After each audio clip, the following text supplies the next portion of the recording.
अच्छा जी, नंबर 8 से देखेंगे। नंबर 7 जो है ये हमने प्रीवियस अपने लेक्चर्स में जो है कवर अप किए हैं चीज़ें। और जो है ना, ये अगेन अगर मैं थोड़ा सा ऊपर करूँ, ये आप देखेंगे ये सारे कलेक्टिव नाउन और ईदर और नीदर नॉर का हमने डिस्कस किया था कि भाई जो क्लोज होगा, जो जो है ना सब्जेक्ट क्लोज होगा, उसके मुताबिक जो है ना हम वर्ब और वो लगाएंगे। तो नीदर नॉर ईदर और ये दोनों एक ही उसमें फॉलो करते हैं। जो कि नियरेस्ट होगा वही उसका वर्ब फॉलो करेगा। तो ये जो चीज़ें जो है ना, ये तो हम करते आ रहे हैं। Every boy, every every one, ये तो हमने कल सारा डिटेल में चीज़ें डिस्कस की थी। तो अभी जो आगे तो नई जो चीज़ें हैं वो है नंबर 8 से। तो नंबर 8 कह रहा है कि जी सम नाउन्स, नाउन्स, ठीक है जी, some nouns which are singular in form but plural in meaning. कहता है कुछ ऐसे नाउन्स हैं जो कि फॉर्म में जो है क्या होते हैं, सिंगुलर होते हैं, और उनकी मीनिंग प्लूरल होती है। Take a plural verb. कैसे? Mathematics, mathematics are a branch of study in every school. अब ये जो है गलत हो गया। यहाँ पे हमने कल डिस्कशन की थी कि जो है ना मैथमेटिक्स, फिजिक्स या इसके साथ जो है हमेशा हम जो है ना न्यूज़ या जो है ना यूनाइटेड नेशंस की हमने बात की थी, गॉलिवर ट्रेवल की बात की थी। तो इनमें जो है हमारा सिंगुलर फॉर्म लगेगा यहाँ पे। Mathematics is a branch of study in every school. Sir कहीं कहीं पे मैंने देखा है कि मैथमेटिक्स में भी जो है ये आर लगाते हैं, मतलब बहुत सारी ग्रामर्स मैंने देखी हैं, उसमें ये रूल अच्छा लिखा हुआ है। तो इसका यार, क्या मसला है? ये मैंने तो अभी तक ऐसा कोई नहीं देखा। अगर कोई और लड़का या किसी और ऐसा में देखा हो तो मुझे बता सकते हैं, क्योंकि इनके साथ जो है ना बच्चे ये हमेशा ये जो है ना सिंगुलर वही लगता है। किसी और के साथ ये कभी आपने फेस किया है? कोई और अगर मुझे बताना चाहे कि मैथमेटिक्स के साथ नहीं सर, आर। हमने नो सर, तो ये कभी सिंगुलर ही नहीं देखा किया। है हमेशा। हाँ वही ना।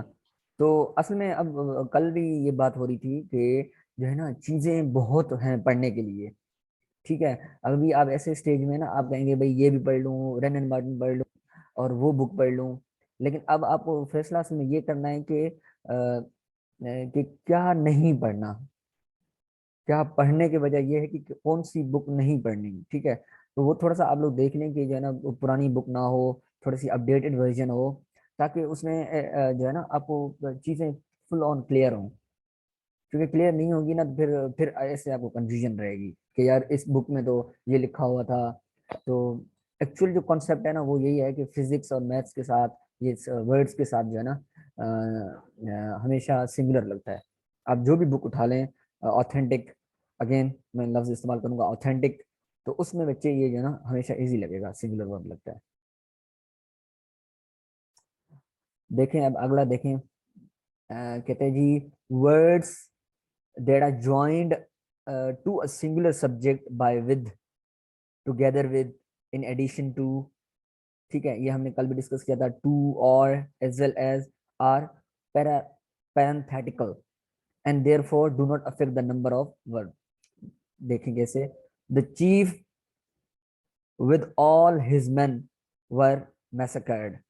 अब ये हम कल भी कह रहे थे कि विद ऑल जो है ना ये जो सारी चीजें हैं ये कभी भी जो है ना प्लूरल फॉर्म नहीं लेती। ये हमेशा जो है ना, ये देखें वर लगा हुआ है। अब जो वर है ना, ये ये नहीं होता। ये कल मैंने आपको लिस्ट बताई थी ना कि भाई जो है ना जो with, together with, in addition to. अगर आप में से किसी ने मिस किया है तो कल का लेक्चर आप लोग देख सकते हैं, उसमें हमने यही चीजें डिस्कस की थी कि ये ऐसे जो वर्ड्स आते हैं उनके साथ हमेशा क्या लगता है, सिंगुलर लगता है। जिस तरह मैंने आपको बताया था कि भाई Abdul Nabi along with Hamza is travelling to Karachi. ठीक है, तो जो हम वर्ब लगाएंगे ना तो वो जो फर्स्ट वाला है वो उसके इसर में। अब अब्दुल नबी और हमजा जो है अलग अलग चीजें नहीं है।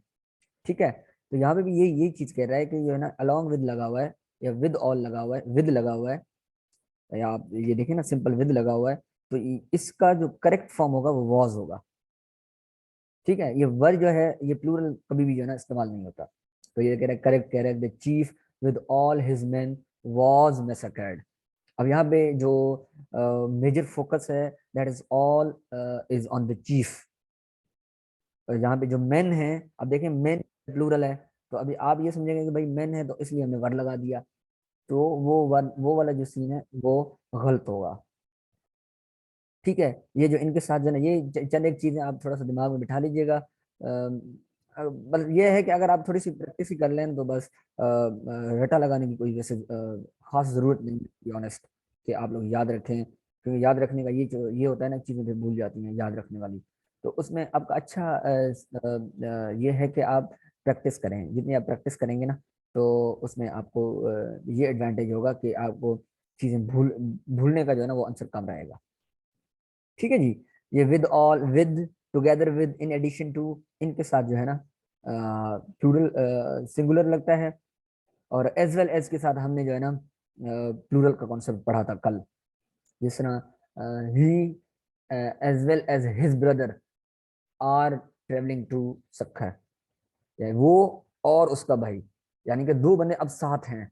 ठीक है, तो अब जब आप इंग्लिश की ट्रांसलेशन के रूम में भी जाएंगे ना, तो फिर भी वो आपको वही मीनिंग दे रहा है कि भाई ये अब दो बंदे हो गए, तो अब प्लूरल सेंस दे रहा है, तो अब हमें प्लूरल वर्ब लगाना होगा, आर लगेगा, ना के इज लगेगा। बच्चों कोई यहाँ पे मसला?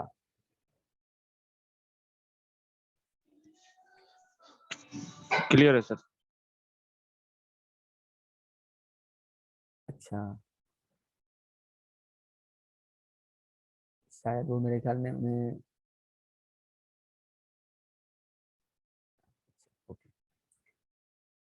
number 10, when the subject of the verb is relative pronoun, care should be taken to see the verb agrees in number and person with the antecedent of the relative. कैसे? I, who is your friend, will guard your interest. I, who is, अब ये जो है ना ये गलत हो गया। ठीक है, अब I के साथ जो है ना अगेन सिंपल जो है जो हम हेल्पिंग वर्ब लगाते हैं तो वो एम ही लगता है। अगर आप इसका करेक्ट वो देखें ना, तो उसमें आपका जो ज्यादातर जो सीन है वो एम के साथ ये आता है हमेशा। अब यहाँ पे एक तो ऊपर वाले में सबसे बड़ी गलती ये है कि जो है ना इसने दो जो है ना सेंटेंस को अलग अलग कर दिया, जिसने अब फ्रेंड के बाद इसने जो है ना कॉमा लगा दिया है। ठीक है, तो एक तो सिंपल बड़ी बड़ी मिस्टेक ये हो गई कि the comma will not be there because of the structure of the sentence. तो और बाकी दूसरा ये है कि आई लगा हुआ है, I is the first person. ठीक है, तो आई का जो हेल्पिंग वर्ब है वो जो है ना एम लगेगा rather than is। ठीक है जी। तो ये जो चंद एक रूल्स थे they were all related to the subject verb agreement, और सब्जेक्ट वर्ब एग्रीमेंट का कल हम डिस्कस कर रहे थे। आप बस जो है ना first person, second person, third person, ये जो एक टेबल है इसको अगर आप थोड़ा सा पेपर नाइट से और पेपर से चंद एक दिन पहले देख लेंगे तो इसमें इंशाल्लाह सब्जेक्ट वर्ब की जो आप एरर डिटेक्शन आएंगे वो आपसे हो जाएंगे। सर अगर इधर आए की जगह पर ही लगा होता, सेकंड पर्सन लगा होता। सेकंड पर्सन, आप सेकंड पर्सन बात करें, थर्ड पर्सन की बात कर रहे हैं? सेकंड पर्सन की। तो फिर मतलब यू, आप फिर यू हो जाएगा ना। असल में हाँ बच्चे यू सॉरी। जो प्रॉब्लम है ना वो है फर्स्ट और थर्ड पर्सन में। ठीक है, अब ये आई लगा हुआ है, तो अगर आप यहाँ पे अगर ही शी इट लगाते ना, देन वो आपका फिर फॉलो होता। यू का तो आई गेस सेकंड पर्सन का तो इतना इशू ही नहीं है। यू ओके सर ठीक है। जिस तरह कहता है you who is my friend will guard your, बस, लेकिन अगर मुझे ये सेंस नहीं बन रहा, he who is your friend ऐसे बनेगा, अगर ऐसे कहता ना, he who is your friend will guard your interest, again यहाँ पे कॉमन ही आएगा, तो ये फिर हो सकता है, लेकिन यू के साथ सेकंड पर्सन के साथ जो है ना स्ट्रक्चर कम बनते हैं बहुत। असल में ये जो सारी अच्छा चीजें हैं ना जी, ये सारी चीजें थोड़ी सी प्रैक्टिस से आएंगी। मैं चंदे मैंने आपको लिंक्स भी शेयर किए थे, एक और भी मेरे पास टेस्ट बैंक है पूरा, वो है ऑल अबाउट एरर डिटेक्शंस, तो वो मैं आपको भेजूंगा। चंद एक दिन में। मैं कह रहा हूँ कि पहले हम थोड़े से रूल्स वगैरह क्लियर कर लेना, ताकि जब आप वो करें चीजें तो आपको वो करने में आसानी हो। तो मैं वो देखता हूँ, अगर मुझे ना वो एक जगह भी चीजें मिल जाती हैं तो मैं आपसे वो ग्रुप में जरूर शेयर करूंगा। क्योंकि प्रैक्टिस करेंगे तो प्रैक्टिस में जो है ना आपको बहुत सारी चीजें क्लियर हो जाएंगी। बिल्कुल। जी। अच्छा जी, अब थोड़े से पार्टिसिपल है और इन्फिनेटिव्स हैं, इनको हम देखते हैं इनके इनके साथ क्या सीन होता है। कह रहे हैं कि जी ask, advise, allow, command, force, forbid, ये जो है ना ये क्या है आपके, ये इनको क्या कहते हैं बच्चे? ये ऐसे वर्ड्स हैं, command, force, forbid, any idea? कल हम जिस तरह वो ऑर्डर की बात नहीं कर रहे थे, जो हम कल पीपीटी में ऑर्डर बात कर होगा। जिस तरह हम उसकी बात कर रहे थे कि भाई जो है ना sort of taking the concept of infinitives, तो उसमें जो है ना ये कह रहा है कि are followed by the object that is has plus the verb. कैसे? अब ये एग्जांपल देखें, he advised to do it by me. अब ये बाय मी लगा हुआ है ना, दिस इज एब्सोल्युटली रॉन्ग। ठीक है, ये जो है ना बिल्कुल सेंटेंस के साथ स्ट्रक्चर नहीं दे रहा। कैसे? अब अगर इसका सही हम पढ़ें, he advise me to do it, उसने मुझे कहा कि करो, he advise me to do it. ठीक है, तो अब इसमें एक वो जो है ना एग्जाम्पशन भी दे रहा है कि but if these are use in passive voice then they are followed by to plus verb. अब ये टू के साथ जो है ना टू डू इट, तो अगर आप पैसिव वॉइस का अगर हम इसमें कंसिडरेशंस करेंगे ना, तो उसके साथ जो है ना टू के साथ वर्ब भी आएगा, रादर देन ये जो बाय मी का स्ट्रक्चर लग गया। अब ये जो जाहिर सी बात है, ये तो यूज होते हैं एक्टिव पैसिव में, this work has been done by me, और ये जो बाय का कॉन्सेप्ट आता है ये तो अगेन एक्टिव पैसिव में ही आता है। लेकिन यहाँ पे जो सिंपल पार्टिसिपल्स में और सिंपल जो इन्फिनेटिव्स यूज होते हैं उनमें जो है ना ये बिल्कुल सीधा सीधा चला जाएगा, he advise me to do it बस। तो बाय का एडिशन करना और बाय का कॉन्सेप्ट चीजें ले आना, तो वो जो है ना आपको उसमें जो है ना ज्यादा इश्यूज आएंगे। ठीक है जी।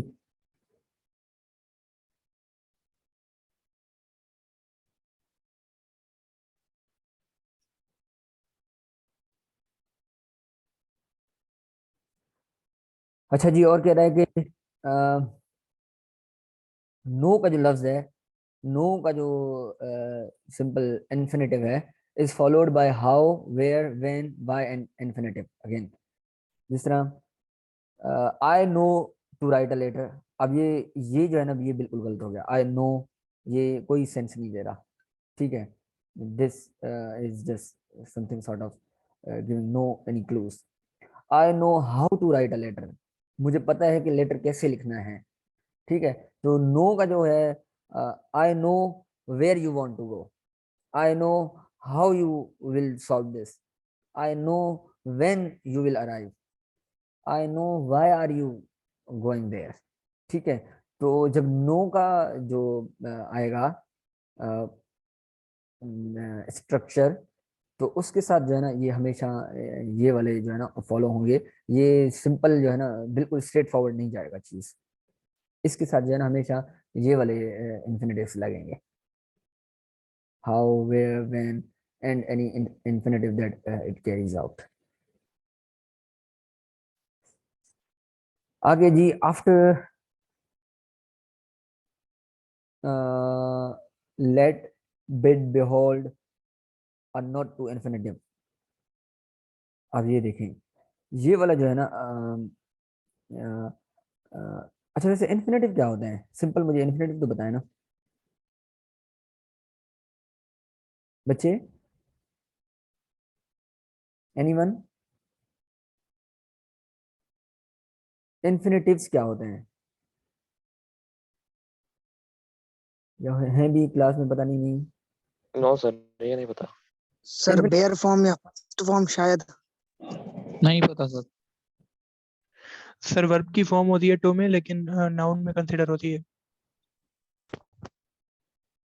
बिल्कुल, यानी कि जिस तरह अब ये देखें ना, टू स्पीक, ठीक है, तो अब ये वर्ब तो है, लेकिन इसका जो वो है ना,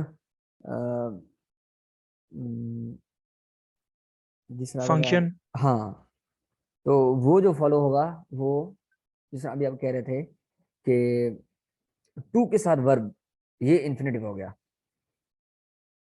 ऐसे ही ना भाई? Yes sir. हाँ, ये सर वर्ब की टू के साथ वर्ब की फर्स्ट फॉर्म। वर्ब की first form, sir and then वो जो हमें सेंस देता है वो इन्फिनेटिव की देता है। अब आप देखें ना, ये अब इसकी ये एग्जांपल देखें, कह रहा है कि I heard him to speak on several subject. अब ये वाला जो हमेशा स्ट्रक्चर आता है ना, this is also not favourable in English language, to speak. अब ये जो इन्फिनेटिव यहाँ पे यूज हो गया ना, देखे ना, ये कह रहा है कि वी यूज बेयर इन्फिनेटिव, यानी कि हम सिर्फ जो है ना इन्फिनेटिव लेते हैं, नॉट टू इन्फिनेटिव, यानी कि टू का जो इस्तेमाल होता है ना, वो जो है ना किसी सेंसेस में होता है, किसी किसी एग्जाम्पशंस में होता है, हर उसमें हम यूज नहीं कर सकते। जिस तरह आई heard him speak on several subject, I heard him speak, बस सिंपल, ठीक है। आई हर्ड हिम, मैंने सुना कि वो बहुत सारे सब्जेक्ट्स के बारे में बोलता है। आई heard him speak on several subjects, वो बहुत सारे सेवरल सब्जेक्ट्स के ऊपर बात करता है। तो यहाँ पे ये जो टू स्पीक जो है ना, ये जो है ना पूरे सेंटेंस को जो है ना खराब कर देता है, तो वो जो है ना बिल्कुल सेंस नहीं बनता। इसमें ये सिंपल जो है ना आएगा, आई heard him speak, rather than using to and then putting it as an infinitive is not what the correct sentence is. Again, bare infinitive is used after modal auxiliaries. Auxiliaries like it, can, could, may, might, ये इनको auxiliaries भी कहा जाता है, bare infinitive। अब इसमें भी again जो है ना आप लोगों को बेयर इन्फिनेटिव लगाना होगा। बेयर का मतलब ये है खाली, ठीक है, बेयर फुट जिस तरह होता है नंगे पाँव ना, तो एक होता है ना बेयर इन्फिनेटिव, एक होता है टू इन्फिनेटिव। टू मतलब जो है ना टू के साथ वर्ब की फर्स्ट फॉर्म, ठीक है, तो वो होगा।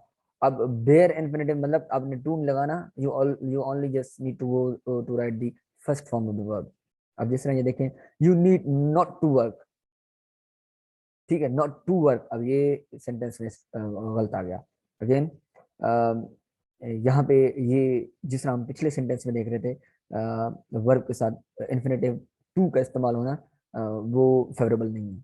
तो ऑक्सिलरीज में भी जो है ना नीड नॉट टू, जिस तरह है ना ये need not, could not, can, could, may not, might not, should not, should, ये ऑक्सिलरीज कहलाती हैं, ठीक है। डेयर नॉट, नीड नॉट, तो you need not work hard,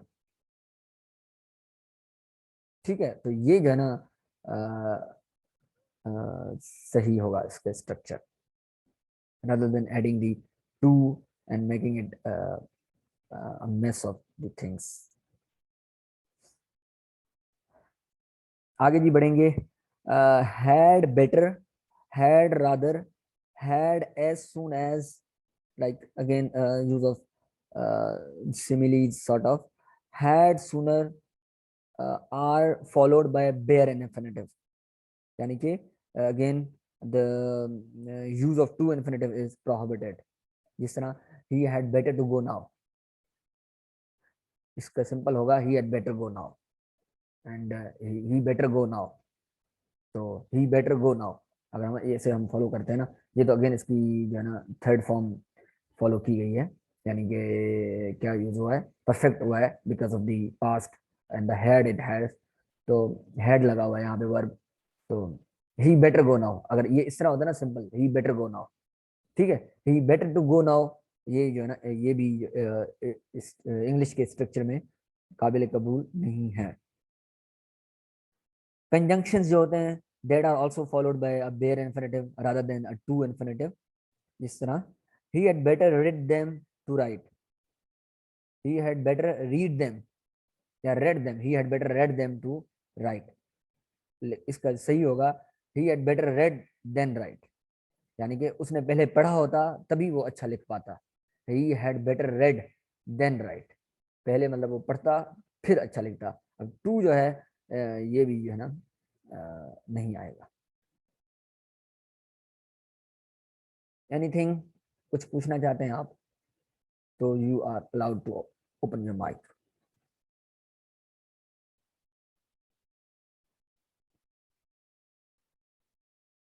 anything guys? Sir, sir bear means sir. बेर बच्चा वो इसमें बेर कह रहा है कि जो ना आपने टू का नहीं, टू का जो वो है ना फॉर्म वो नहीं लगाना. बेर का मैं आपको बता रहा था ना, बेर की जो लिटरल मीनिंग है यानी कि खाली बगैर. बेर फुट जिस तरह नंगे पाँव, मतलब कि इस तरह वो है कि now you are not using the infinitive with to. तो बेर मतलब बगैर उसके, ऐसे आप कह लें. ठीक हो गया जी?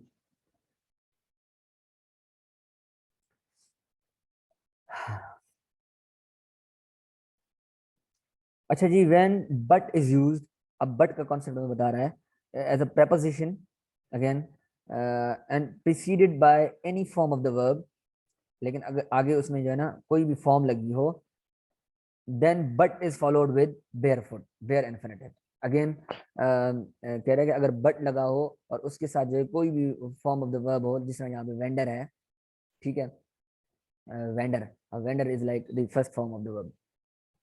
ठीक है, वेंडर की क्या मीनिंग है वैसे? वेंडर, हाँ बच्चे, वेंडर, वेंडर वैसे इसकी वर्ड मीनिंग में पूछ रहा हूँ, वेंडर की. सर WA, घूमना, हाँ आवारागर्दी. घूम हाँ हवारा करती घूमन. हाँ हाँ, घुमड़ घुमड़ बिल्कुल. तो ये उसका यही मतलब है, वॉक समथिंग लाइक एमलेसली, कोई बगैर मकसद के घूमना ना, आवारागर्दी. तो ये उसका मीनिंग है. तो अब इसके साथ कह रहा है कि अगर बट का जो है ना, बट का सेंटेंस इस्तेमाल हो रहा है तो उसके साथ कोई भी फॉर्म ऑफ वर्ब हो, ठीक है, उसका हमें उससे लेना देना नहीं है, लेकिन बट का जैसे इस्तेमाल होगा तो उसके साथ टू कभी भी नहीं आएगा. To infinitive is not followed, हालांकि सिर्फ बेर बेर इन्फिनेटिव फॉलो होता है. He did nothing but wander. अब बट टू वेंडर जो ना बिल्कुल सेंस नहीं दे रहा. तो ही डिड नथिंग बट, उसने वो कुछ नहीं कर रहा था, सिर्फ ऐसे ही घूम रहा था. ही did nothing but vendor, did लगा हुआ है तो पास्ट टेंस है, तो इसलिए हम जो है ना था का इस्तेमाल करेंगे जब हम ट्रांसलेट करेंगे इसको.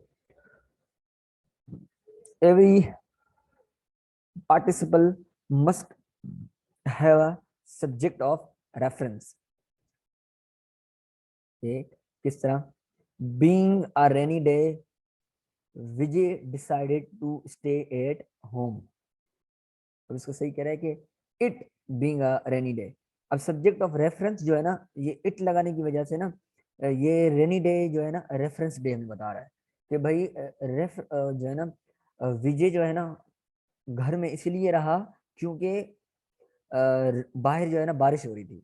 It being a rainy day. अब इट का जो इस्तेमाल है ना ये जो है ना रेफरेंस की वजह से, यानी कि रेफरेंस हमारा ये है कि भाई Vijay being at home and that is because of the day that is being rainy. ठीक है, एटमॉस्फेयर जो है, बाहर का वेदर जो है वो इतना इफेक्टिव नहीं है, तभी जो है विजय ने स्टे किया यहाँ पे. ठीक है, तो इट का जो यहाँ पे इस्तेमाल हुआ है, अब आपको ऐसे दिखेंगे जो है ना एरर डिटेक्शन, जो कि आपको लग रहे होंगे कि यार ये तो इसमें इसमें क्या गलती है, ये तो भी सीधा सीधा बिल्कुल ठीक है. लेकिन उसमें यही जो चीज़ें हैं ना, ये जो रूल्स वगैरह हैं यही फॉलो हो रहे होते हैं, तभी हमें लग रहा होता है कि उसमें still there is a mistake, कि हम उसमें पॉइंट ऑफ रेफरेंस देंगे, तो यहाँ पे पॉइंट ऑफ रेफरेंस कौन सा लगेगा? कोई पूछने जा रहे हैं, कोई पूछ सकते हैं तो बीच में. No sir.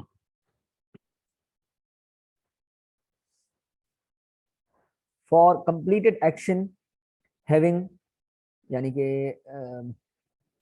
Having is like the,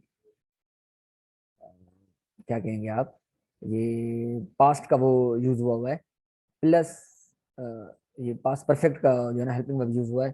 plus verb is use in active voice, whereas having plus being plus verb और being plus verb is use for the passive voice.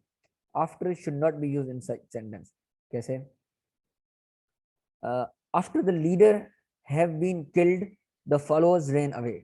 अब ये असल में यहाँ पे more emphasize on the word that is after. कह रहे हैं कि एक एक्शन जो कि कंप्लीट हो गया एक्टिव वॉइस में, और उसमें अगर हैविंग लगा हुआ है and then it is following by helping verb, जिस तरह the leader have been killed, after the leader have been killed the followers ran away.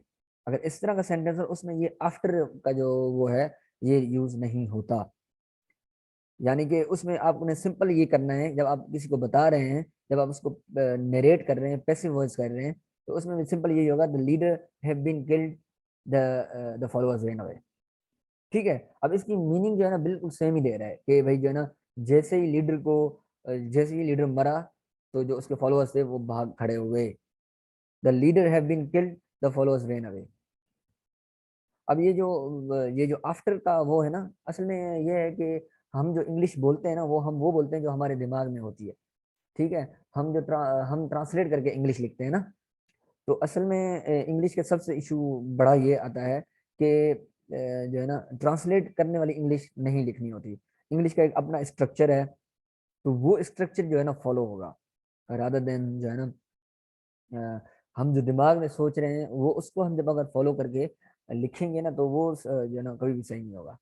तो इसलिए आपको लगेगा कि भाई जो है ना अब आफ्टर हम लगा तो रहे हैं सही रहे हैं, लेकिन जो है हमें पता भी चल रहा है कि ये तो बिल्कुल सही है, लेकिन ये फिर सेंटेंस स्ट्रक्चर क्यों हमें गलत बता रहा है। इंग्लिश का स्ट्रक्चर जो है ना इसमें क्या इशू है। तो वो यही है कि जो है ना हम एज अ नॉन नेटिव है ना, हम इंग्लिश स्पीकर नहीं है। ठीक है। तो हम जब ऐसी चीज़ें जो है ना देखते हैं या हम ऐसा स्ट्रक्चर देखते हैं ना, तो फिर हमें लगता है कि यार ये क्या बात हो गई, ये तो बात ऐसी ही है। तो इसलिए जो है ना अब लिंग्विस्टिक है, लैंग्वेज है, इसको तो हम जाहिर सी बात है जैसे उसके रूल्स हैं वैसे ही हम पढ़ाएंगे। ठीक है जी। तो ये चंद एक चीज़ें, और इन चीज़ों का जो है ना अगेन मैं बार बार कहूँगा कि रटा लगाने का तो कोई फ़ायदा नहीं है, क्योंकि ये चीज़ें फिर भूली जाती हैं। तो इसका सही जो हल है ना वो यही है कि आप रीडिंग करें। जितनी आप रीडिंग करेंगे उतना आपको पता चलेगा कि भाई सेंटेंस स्ट्रक्चर सही वाला कैसे बनता है। और उसमें जिस तरह खास करके जो है ना अगेन अगर आप पाकिस्तानी राइटर्स पढ़ेंगे इंग्लिश के, वो भी जो है ना तबाह हाल होते हैं। जिस तरह अभी हमें जो टीचर्स यहाँ पे इंग्लिश वाले कहते हैं ना यार डॉन जो है ना आप पढ़ोगे, जिस तरह हमें सर गुलाम हुसैन मंगेराम साहब कहते हैं ना यार डॉन वाले बहुत गलतियाँ करते हैं कि जो है पता नहीं जो भी आया जो है ना इतनी स्लैंग लैंग्वेज लिखी होती है। तो हमारे बच्चे जो है ना जब वो डॉन पढ़ते हैं तो वही वाली इंग्लिश लिख के आते हैं CSS एग्जाम्स में या ऐसे वाले एग्जाम्स में ना, तो वो समझ रहे होते हैं कि भाई यार हमने हमने बहुत अच्छा लिख के आया होगा, लेकिन हम मार्क्स नहीं आते, 33 भी नहीं आते, वो सब्जेक्ट क्लियर नहीं होता। तो उसका यही हाल है कि आप मतलब कि रीडिंग करें, लेकिन अगेन रीडिंग भी जो है ना ऑथेंटिक वाली करें। जो इंग्लिश राइटर्स हैं, जो इंग्लिश नेटिव राइटर्स हैं, जो इंग्लिश लोग हैं जो रहने वाले हैं, उनका अगर आप पढ़ेंगे ना तो फिर आपको जो है ना सही वाला स्ट्रक्चर पता चलेगा कि कैसे जो है ना उन्होंने चीज़ें इस्तेमाल की हैं। तो उसमें फिर आपको ये होगा कि आपको ये जो मैं आपको अलग अलग चीज़ें पढ़ा रहा हूँ ना, ये मतलब रूल्स हैं, ये आपको भी याद रखने की जरूरत नहीं है। फिर आपको खुद ब खुद अंदाजा होगा कि यार नहीं इसमें मज़ा नहीं आ रहा, इसमें जो है ना कुछ तो गड़बड़ है।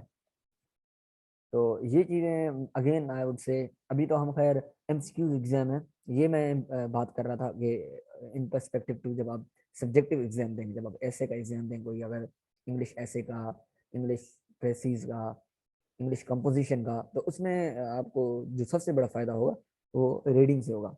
रीडिंग से आपका एक तो आपको फ्लो ऑफ आइडियाज होंगे, आपको बहुत सारे जो है ना आपको नॉलेज मिलेगी लिखने के, आपके पास बहुत सा मटेरियल होगा, आप लिखेंगे।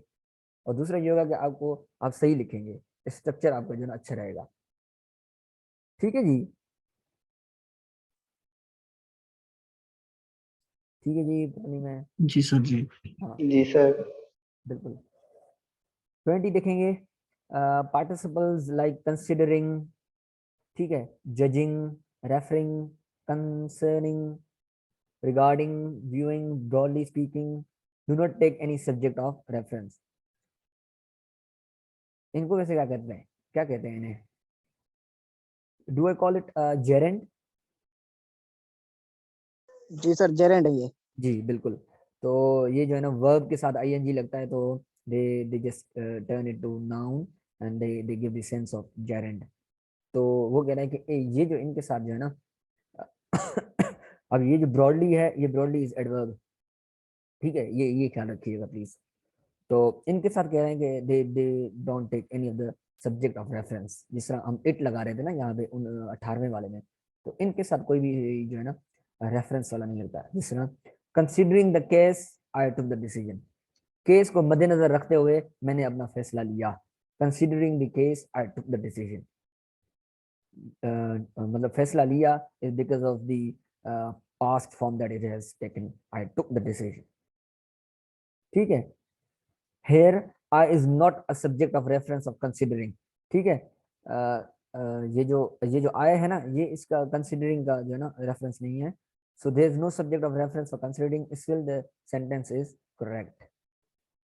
ये एक सिंपल अगेन रूल, ठीक है जी। ये एक चंद एक थे जिनमें हमने जो पिछला वाला था, जो हमने आज वाला टॉपिक खत्म किया, वो सब्जेक्ट वर्ब एग्रीमेंट के थे। और यहाँ से 11वें से लेके 20वें तक जो 10 थे, ये पार्टिसिपल्स और इन्फिनिटिव्स के जो रूल्स हैं वो हमने डिस्कस किए। यानी कि पहले वाले जो थे वो उसमें जो क्या था, पहले वाले क्या थे बच्चे? पहले वाले थे सब्जेक्ट वर्ब एग्रीमेंट। ये जो हम जो है ना 2-3 दिन से पढ़ रहे हैं सब्जेक्ट वर्ब एग्रीमेंट की, जो है ना कल भी हमने स्लाइड्स डिस्कस की थी। और ये पहले सब्जेक्ट वर्ब एग्रीमेंट थे, दूसरे वाले पार्टिसिपल्स हैं, फिर उनके बाद अब जो है ना आगे वर्ब्स का आता है, फिर प्रीपोजिशन का आता है। प्रीपोजिशन का जो है ना हम अगेन पढ़ेंगे। तो ये वाले जो चंद एक रूल्स थे, ये जो है ना इनसे रिलेटेड है। जिसने मैंने कल आपको बताया था ना कि ये जो जो करेक्शन के जो सवाल आते हैं वो 5 चीजों में से आते हैं। कि एक सब्जेक्ट ऑफ एग्रीमेंट से आता है, एक टेंसेस से आता है, एक जो है क्वेश्चन टेक से आता है, एक वॉइस से आता है, और एक एक किससे आता है? प्रीपोजिशन से आता है। तो अभी हमने ये सब्जेक्ट एग्रीमेंट भी कर लिया है, और टेंसेस का कल हमने देखा था, इन्फिनिटिव्स का भी यहाँ पे जिक्र था टेंसेस के उसमें रू में, तो वो भी मैंने आपसे डिस्कस कर ली है, ठीक है। अब ये जो सारी चीजें जो है ना मैं तो चलो बोलता जाऊंगा, आप सुनते जाएंगे, आपको अभी जो है ना शायद चीजें समझ में भी आ जाए, ठीक है। लेकिन इसका जो आउटपुट निकलेगा वो यही निकलेगा कि हाउ यू प्रैक्टिस इट। जितनी आप प्रैक्टिस करेंगे, ऑनलाइन ऑनलाइन बहुत टेस्ट मिल जाते हैं यार। आप जब आप सिंपल लिखो एरर करेक्शन ऑनलाइन टेस्ट, वो आपको आ गए, ठीक है। और आपको जो है ना किसी बुक से मिल जाएंगे, आपको जो है ना ऐसे ही आपको बहुत सी किताबों से मिल जाएंगे जो प्रैक्टिस क्वेश्चंस। तो कहने का मतलब ये है कि जितनी आपके पास प्रैक्टिस मटेरियल होगा ना, तो आप जितना वो करेंगे उतना आप लोगों को फायदा होगा, ठीक है बच्चे। Any question if you can ask? No, sir.